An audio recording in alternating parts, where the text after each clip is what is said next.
All right. We are the 3D printing strength test group from ME401, and this is our final report. So my name's Demi. I'm a mechanical engineer, and I'm a senior this year. My name's Veronica. I am also a senior and mechanical engineer. My name is Patrick. I am a mechanical engineer in my junior year. My name's Emily. I'm also a senior mechanical engineer.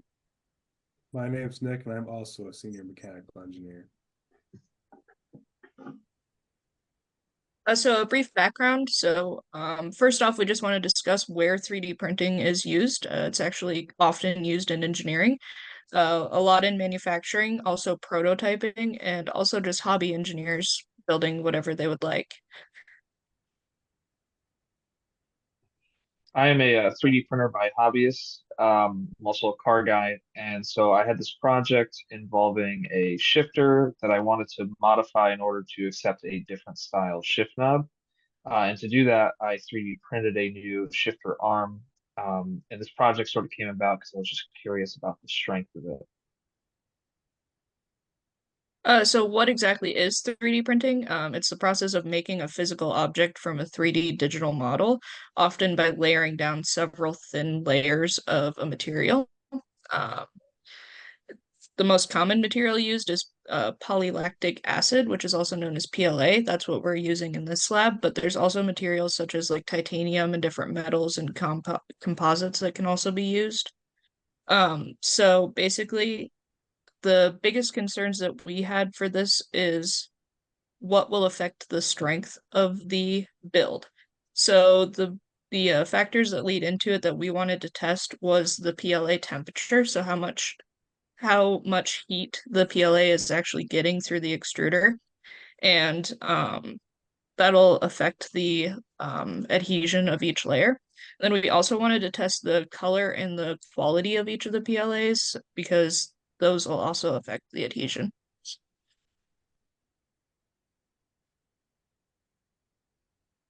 So we had our method in general for this project was we wanted to tension test these dog bones that we were going to make. So we 3D printed some dog bones and put them in the load frame, which you can see an image of right there.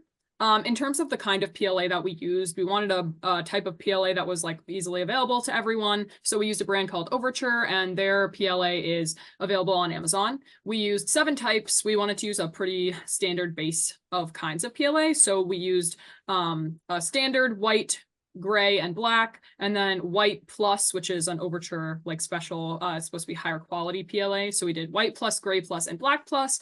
And we also did a white silk option. Silk is kind of like a shiny base. So just to kind of have an add-in to see how that would affect the adhesion. The temperature range that we tested was from 190 degrees Celsius to 220 degrees Celsius in increments of 5 degrees Celsius. So there's 7 total temperature ranges that we wanted to test.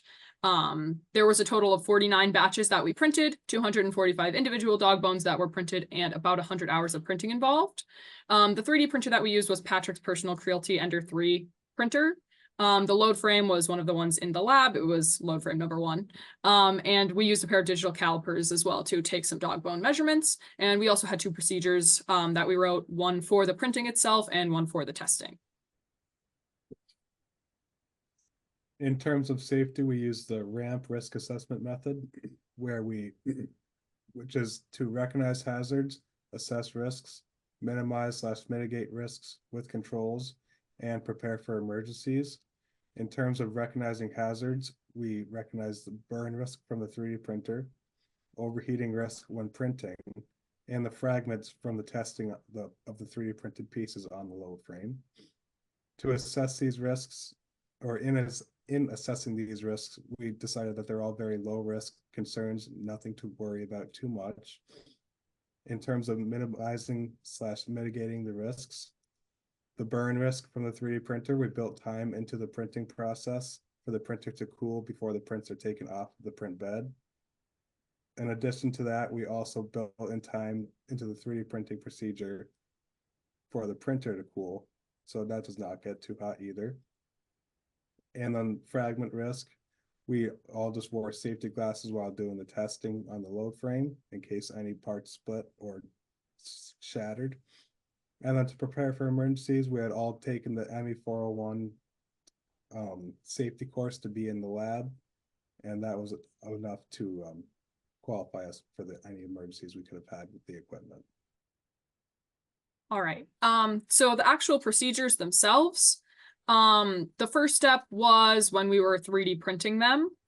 So the first step was ensure that the printer has sat for 15 minutes since the end of the last print ran. That's to minimize the overheating risk.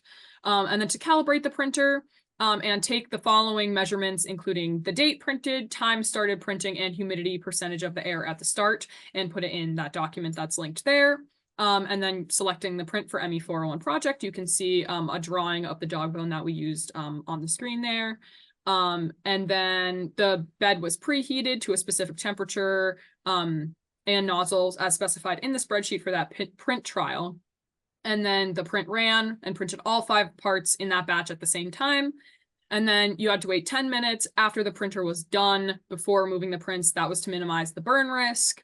And then to carefully peel the dog bones off the printer bed, take the time ended and humidity percentage of the air at end measurements and put them in the document linked here, which you can see all those measurements were taken for all of the different trials that we ran at the bottom there, and we made some graphs based on that data.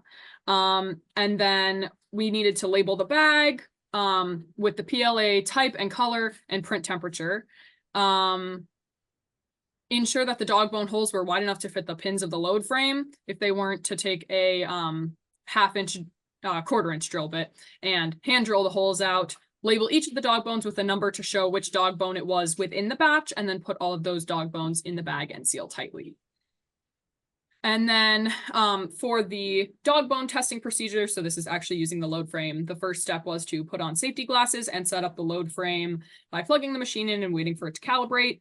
Then you had to zero the load frame out, measure the width and length of the dog bone test section with digital calipers, and record that in another spreadsheet. And you can see width is defined and length is defined in a specific way at the top of the screen there.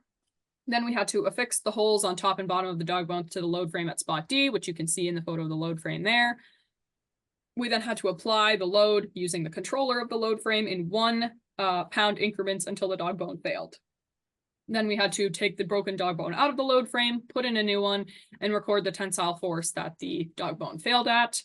Then we needed to repeat steps 3 through 7 for all of the dog bones that we were doing that day, and document all of that in this document here, which, as you can see, has a bunch of different measurements. And then we also use this for calculations and graphs. As far as results go, all of our results are compiled together into a number of various graphs.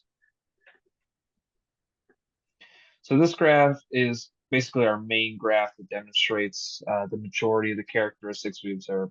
What this graph is a comparison of the average failing pressure versus the temperature the dog bone was printed at. As we can see here, the white PLA, the regular PLA, was the strongest PLA at every temperature except for 190. And at 190, the strongest PLA was the black PLA, the regular black. Some other interesting things that we notice here is the plus PLA that's supposed to be marketed as a stronger PLA actually was weaker than each of its regular counterparts. So this is just a graph taking the maximum failing pressure. These are all at different temperatures. This is basically just showing the ultimate pressure that these held out to at their perfect temperature. And we can also see again that the white PLA is the stronger PLA.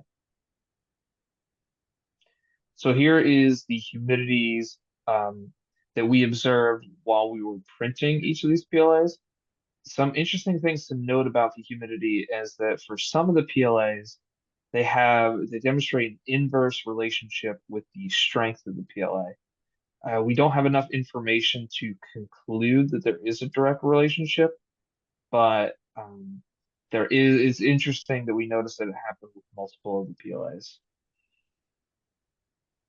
In conclusion, from all the previous results, the best PLA was the white standard at 215 degrees Celsius.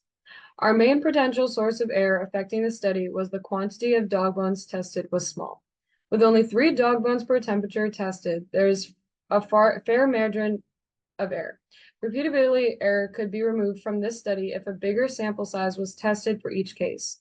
Errors also came from the limitations of the printer being used. With a more professional grade printer, tolerance errors and issues due to PLA feeding inconsistencies could be eliminated. This experiment's future would be to first refine the data by incorporating the potential sources of error discussed above. Once the experiment is more refined, a potential next step for this data would be to experiment on the correlation between humidity and adhesion strength. To go about this, utilizing the white PLA and printing it at 215 degrees Celsius would be the best. From here, multiple batches of dog bones should be printed at different humidities, and load frame test procedures should be repeated and compared pressure to humidity. This will show whether air humidity when 3D printing is a relevant variable to determine the break pressure of the print. Thank you for listening to our final report.